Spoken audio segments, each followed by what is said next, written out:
It is better to offer no excuse than a bad one. It is better to be alone than in bad company. If freedom of speech is taken away, then dumb and silent we may be led, like sheep to the slaughter. My mother was the most beautiful woman I ever saw. All I am I owe to my mother.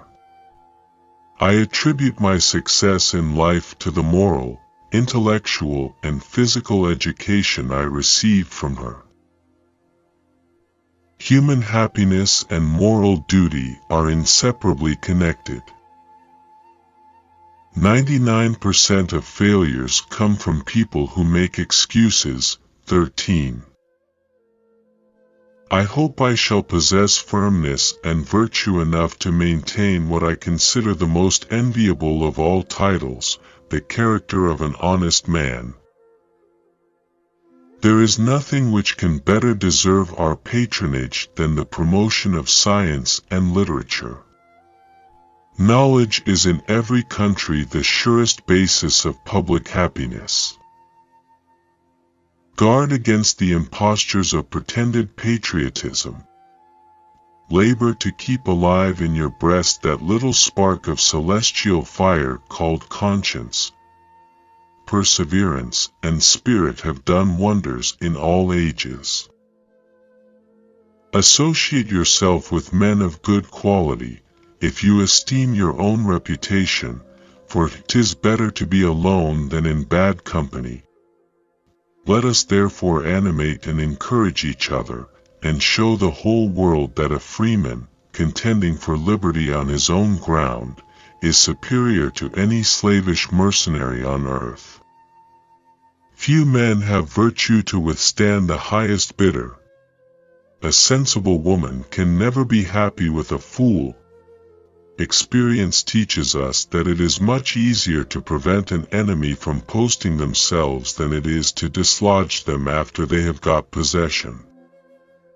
Happiness depends more upon the internal frame of a person's own mind than on the externals in the world. The harder the conflict, the greater the triumph. Worry is the interest paid by those who borrow trouble. The turning points of lives are not the great moments. The real crises are often concealed in occurrences so trivial in appearance that they pass unobserved.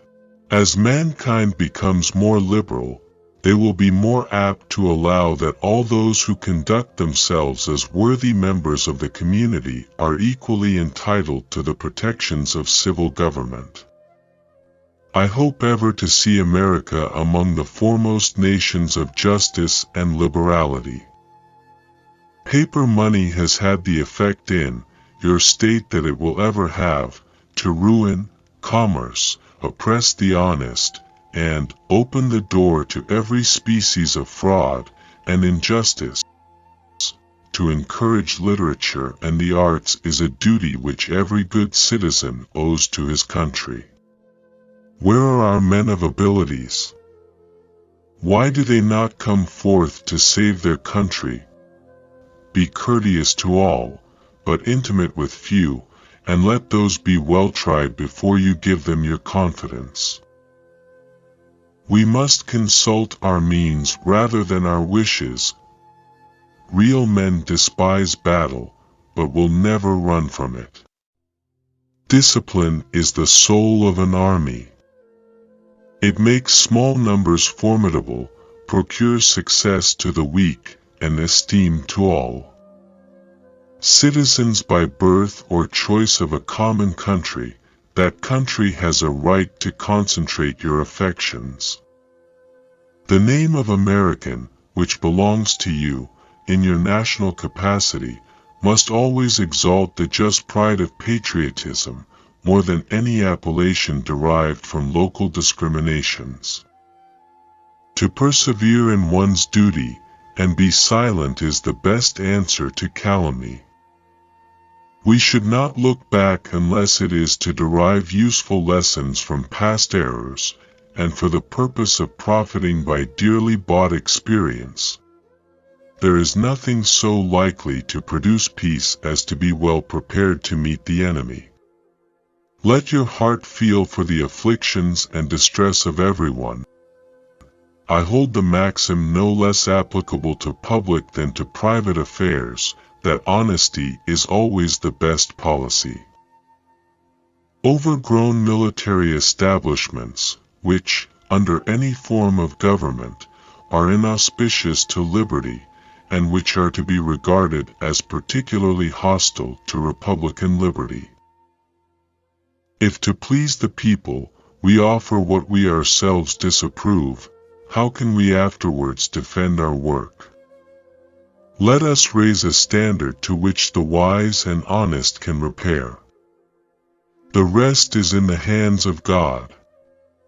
But lest some unlucky event should happen unfavorable to my reputation, I beg it may be remembered by every gentleman in the room that I this day declare with the utmost sincerity, I do not think myself equal to the command I am honored with. A primary object should be the education of our youth in the science of government. In a republic, what species of knowledge can be equally important? And what duty more pressing than communicating it to those who are to be the future guardians of the liberties of the country? Be courteous to all, but intimate with few, and let those few be well tried before you give them your confidence.